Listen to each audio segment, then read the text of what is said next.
कहते हैं कि हमारे आसपास सिर्फ वही नहीं है जो आंखों से दिखाई देता है। कुछ अनदेखी परछाइयां भी हैं जो कभी कभी अपना हिसाब मांगने लौट आती हैं। वाराणसी के 80 घाट पर हरिहर नाविक की पुरानी काठ की नाव बंधी रहती थी, न खासी बड़ी न बहुत छोटी। उसके अगले सिरे पर पीतल की एक छोटी घंटी टंगी थी। पिता कहते थे, यह घंटी सिर्फ किराए के लिए नहीं, हिफाजत के लिए है। जो भी गंगा पार करना चाहता है, पहले यह बोलती है, जिंदा हो या बाकी। कार्तिक अमावस्या की रात थी। धुंध ऐसे उतर आई जैसे गंगा ने सफेद शाल ओढ़ ली हो। चिताओं की लौ दूर दूर झिलमिलाती, हवा में भस्म और चंदन की गंध तैरती। हरिहर ने नाव की रस्सी खोली ही थी कि टनन घंटी अपने आप बोल उठी। घाट सुनसान था, कोई यात्री न था। उसने डर को हंसी में उड़ा दिया, हवा ने हिला दी होगी। पर दूसरी बार आवाज आई, धीमी, लंबी, जैसे किसी ने स्पर्श से बजाया हो। नाव पर चलिए। पीछे से स्त्री स्वर आया। हरिहर पलटा। धुंध के भीतर से काशी की पुरानी बनारसी साड़ी ओढ़े एक स्त्री उभरी। चेहरा घूंघट के भीतर, हाथ में चांदी की पायल और लाल सिंदूरदान। कदम रखते ही नाव एक पल को भारी पड़ गई। पानी का रंग राख जैसा गाढ़ा लगा। हरिहर ने चप्पू डाले। किधर ले चलना है? नाग कुआंव घाट, उसने कहा।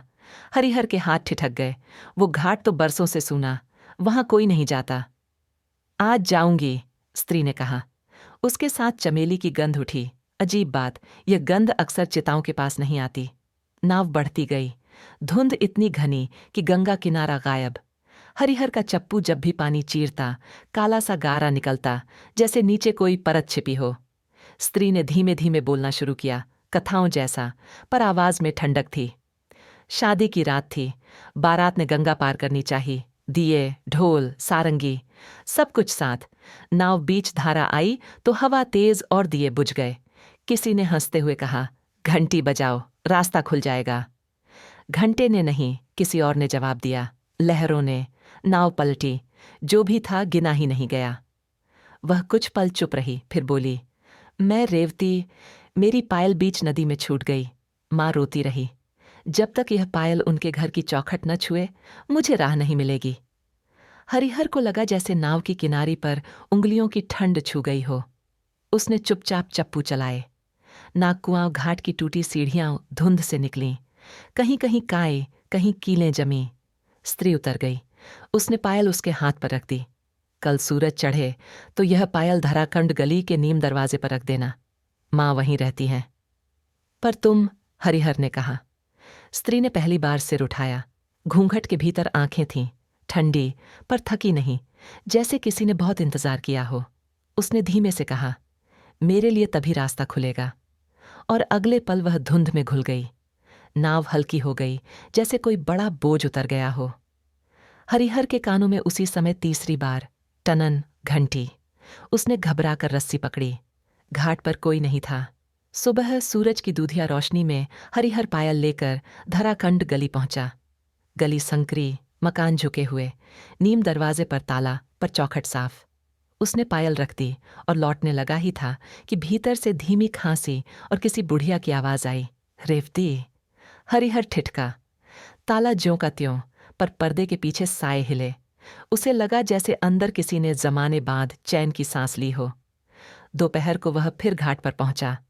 मल्लाहों ने पूछताछ की, कहाँ गया था रात को? हरिहर ने बात टाल दी। बूढ़ा भोला राम, जो फालतू जाल से नदी की चीजें निकालता, अचानक बोला, आज अजीब चीज मिली है। और उसने अपने थैले से एक सिक्का निकाला। पुराना जॉर्ज पंचम का चांदी का रुपया, पूरा गीला। धारा के नीचे अटका था, साथ में यह भी। उसने रेशमी डोरी दिखाई, उस पर जली सी सिंदूरी लकीर। हरिहर के रोंगटे खड़े हो गए। उसने कुछ न कहा, पर शाम होते ही उसे महसूस हुआ कि नाव की घंटी को कोई देख रहा है। उस रात वह नाव पर नहीं गया, पर आधी रात को घर की खिड़की के बाहर वही टनन बज उठी। घंटी तो नाव पर है। फिर उसके कमरे में उसकी बूढ़ी माँ करवट बदली। पानी रख दे बेटा। हरिहर घड़ा रखने उठा तो देहरी पर हल्की सी छनन, जैसे पायल की थरथर। उसने सांस रोक ली। पिता की कही बात याद आई, अगर धातु की आवाज रात रात गूंजे, दरवाजा मत खोलना। जो रास्ते का नहीं वह अंदर आने लगे तो घर घर नहीं, घाट बन जाता है। सुबह हरिहर सीधे धराखंड गली गया। नीम दरवाजा खुला था। भीतर सूना आंगन, दीवार पर पुराना तस्वीर फ्रेम, एक युवा लड़की बनारसी साड़ी में, माथे पर चिरंजीवी सी चमक। बरामदे में एक बहुत बूढ़ी औरत बैठी थी, हाथ कांपते हुए भी त्रिपुंड लगा रही थी। उसने हरिहर को देखा, आंखें छलक आईं। रात, रेवती आई थी। चौखट ठंडी हो गई थी, जैसे किसी ने माथा टेका हो। तू वही है ना, नाव वाला? हरिहर ने सिर झुका दिया। बुढ़िया ने कांपते हाथ से दरवाजे के पास रखा एक अक्षत कलश दिखाया। उसकी किनारी पर सिंदूर की लकीर खिंची थी। वह पायल मेरी नहीं, उसकी है, बुढ़िया बोली। आज रात उसे पार करवा दे बेटा, बहुत थक गई होगी। हरिहर ने हिम्मत बांधी। शाम को उसने नाव में दिया लगाया, घंटी साफ की और अकेले धारा में उतर गया। चिताएं आज भी जल रही थीं, पर हवा में कोई और प्रतीक्षा थी, जैसे हजारों अनकहे नाम। बीच धारा पहुंचा तो टनन टनन घंटी बिना हवा के बजने लगी। पानी अचानक ठंडा हुआ। नाव की नोक के नीचे काली परछाइयां तैरने लगीं, जैसे काठ के तख्ते पर कोई अदृश्य उंगलियां थपथपा रही हों। रेवती, हरिहर ने पुकारा। धुंध से साड़ी की लाल धार उभरी। वह आई, धीमे कदम, बिना तरंग उठाए। उसके पीछे और भी धुंधले साए थे, जिनके चेहरे नहीं, बस प्रतीक्षा थी। हरिहर ने पायल उठा ली। तुम्हारी माँ ने कहा, आज तुम्हें पार करना है। रेवती के होंठों पर कृतज्ञ मुस्कान आई। घंटी 3 बार बजा देना, उसने कहा, रास्ता खुल जाएगा। पर याद रखना, जो गिने नहीं गए वे भी साथ आना चाहेंगे। हरिहर ने घंटी पकड़ी। पहली टनन में पानी हल्का हुआ, दूसरी में दूर घाटों की लौ तेज हुई, तीसरी में ऐसा लगा जैसे नाव के नीचे कोई दरवाजा खुला हो। अंधेरा पर खाली। उसी क्षण पीछे के साए बेचैन हो उठे। नाव हिलने लगी, तख्ते चिरचिराए। एक पल को हरिहर के कान में कई आवाजें पड़ीं। हम भी, हम भी। वह कांप गया। उसे पिता का वाक्य याद आया, जो रास्ते का नहीं, उसे घाट मत दिखाना। उसने चप्पू से नाव को धार के विपरीत मोड़ा और घंटी पर अपने हाथ की पकड़ कस दी। साए किनारे पर हो गए, पर सन्नाटा भारी। रेवती ने पायल को अपनी पायल के साथ जोड़ लिया। दोनों घुंघरू एक साथ छनन बोले, नर्म, जैसे किसी घर की चौखट पर पहली बार बच्चे ने पांव रखा हो। अब? हरिहर ने पूछा। रेवती ने दिए की लौ को देखा, फिर गंगा को। अब मेरी माँ की नींद पूरी होगी, उसने कहा। और वह ठिठकी, तुम्हारे घर की देहरी पर जो इंतजार खड़ा है, उसे अंदर मत आने देना। उसकी कोई चौखट नहीं, उसे सिर्फ खुला दरवाजा चाहिए। ये कहकर वह धीरे धीरे पीछे हटती गई। न नाव हिली, न पानी, जैसे कोई धागा सुलझ रहा हो। और फिर वह धुंध में विलीन।